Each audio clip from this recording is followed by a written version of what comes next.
Successful इंसान के बारे में जाकर तुम चाहे इंटरनेट पर पढ़ लेना या फिर किसी भी बुक में पढ़ लेना, तुम्हें ये बात उन सब में जरूर मिलेगी कि वो तब तक सक्सेसफुल नहीं बन पाए जब तक उन्होंने अपना एक रूटीन, एक टाइम टेबल फॉलो नहीं किया।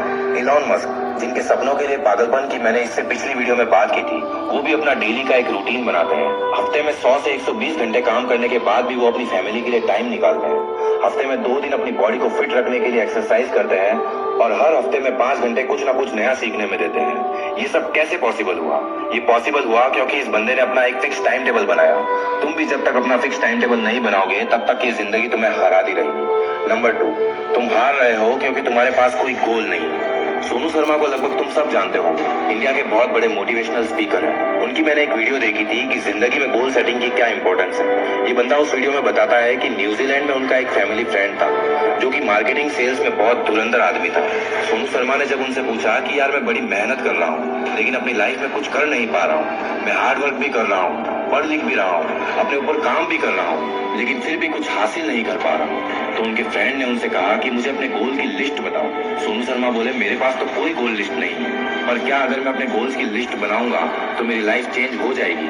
तो उनके फ्रेंड ने उनसे कहा कि बिल्कुल, 100% your life can be change if you have list of goals. तुम एक 100 गज का मकान अगर बनाने की सोचते हो तो उस मकान को बनाने से पहले उसका डिजाइन बनाया जाता है कि मेरा बेडरूम कहाँ होगा, मेरा बाथरूम कहाँ होगा, मेरा ड्राइंग रूम कहाँ होगा। यानी उस मकान की नींव खुदने से पहले 2 से 3 महीने का एक काम होता है कि इस मकान में कौन सी जगह क्या बनाना है। मकान तो एक छोटी सी चीज है, तुम्हारी लाइफ की डिजाइनिंग मकान की डिजाइनिंग से कहीं ज्यादा इंपॉर्टेंट है, but you don't work at all. इसीलिए 95% लोगों की लाइफ के मकान आड़े टेढ़े तिरछे ही बनते हैं, और तुम्हारी जिंदगी के मकान का भी ऐसा ही हाल होगा अगर तुम उसके डिजाइन पहले से डिसाइड नहीं करोगे। इसलिए दोस्तों, अगर तुम भी अपनी जिंदगी को सही शेप देना चाहते हो, उसकी नींव मजबूत और परफेक्ट करना चाहते हो, तो सबसे पहले अपने गोल्स डिसाइड करो कि तुम कहाँ जाना चाहते हो, क्या करना चाहते हो, ताकि तुम आगे जाकर कहीं भी अटको नहीं। नंबर 3, तुम हार रहे हो क्योंकि तुम्हें अपनी जीत की जरूरत ही नहीं है। सक्सेस की बात जब आती है तो सबसे पहले तुम्हारे दिमाग में क्या आता है? जब जिंदगी को जीतना हो तो ऐसा क्या थॉट आता है जिसकी वजह से तुम्हें लगता है कि नहीं, मैं हार नहीं सकता, मुझे ये अपने आप के लिए करना होगा।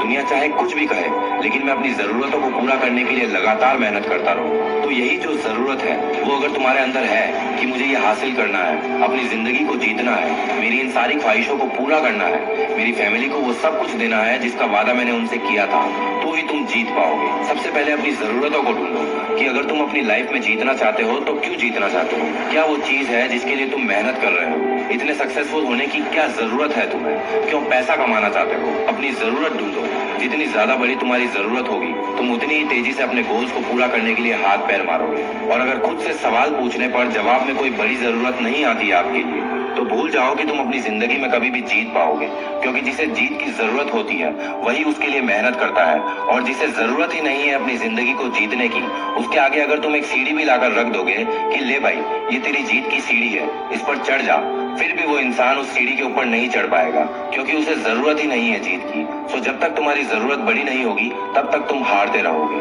नंबर 4, तुम हार रहे हो क्योंकि तुम कंसिस्टेंट नहीं हो। लॉ ऑफ कंसिस्टेंसी ये तुम्हें सिखाता है कि काम होता कैसे है। जैसे जैसे कंसिस्टेंसी के साथ काम करते रहोगे, एक्सपर्ट बनते रहोगे। जादव मोलाई पयंग 30 साल लगातार मेहनत करके पेड़ लगाए और एक बंजर जमीन को घना जंगल बना दिया। इंपॉर्टेंट चीज क्या थी? कंसिस्टेंसी, लगातार। 22 साल तक मेहनत करने के बाद मांझी ने 360 फीट लंबा, 25 फीट गहरा और 30 फीट चौड़ा रास्ता बना दिया। इंपॉर्टेंट चीज क्या थी? कंसिस्टेंसी, लगातार। तुम भी अपनी जिंदगी में जीत सकते हो, अमीर बन सकते हो, वो सब कुछ हासिल कर सकते हो जो तुम करना चाहते हो, लेकिन उसके लिए भी तुम्हें लगातार मेहनत करनी पड़ेगी।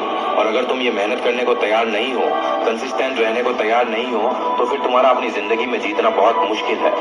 नंबर 5, तुम हार रहे हो क्योंकि तुम्हारा दिमाग तुम्हारे कंट्रोल में नहीं है। तुम जिंदगी में हार रहे हो, इसका एक रीजन ये भी है कि तुम्हारा माइंड तुम्हारे कंट्रोल में नहीं है। सबसे पहले अपने माइंड को अपने कंट्रोल में लाओ। अगर ये तुम्हारे कंट्रोल में नहीं है तो तुम अपनी जिंदगी की एक भी लड़ाई नहीं जीत पाओगे। एपीजे अब्दुल कलाम ने कहा था कि you can not change your future, but you can change your habits, and surely your habits will change your future.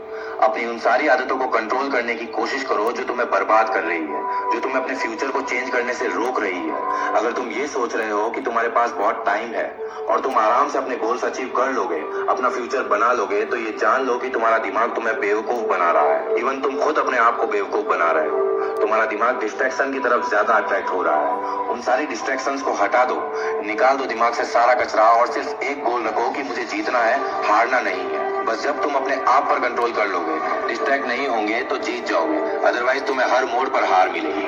Number 6, तुम हार रहे हो क्योंकि तुम अपने आप पर काम नहीं कर रहे हो और तुम्हारे पास कोई नए आइडियाज नहीं है। जब तुम अपने आप पर काम नहीं कर रहे होते हो, अपने दिमाग का इस्तेमाल नहीं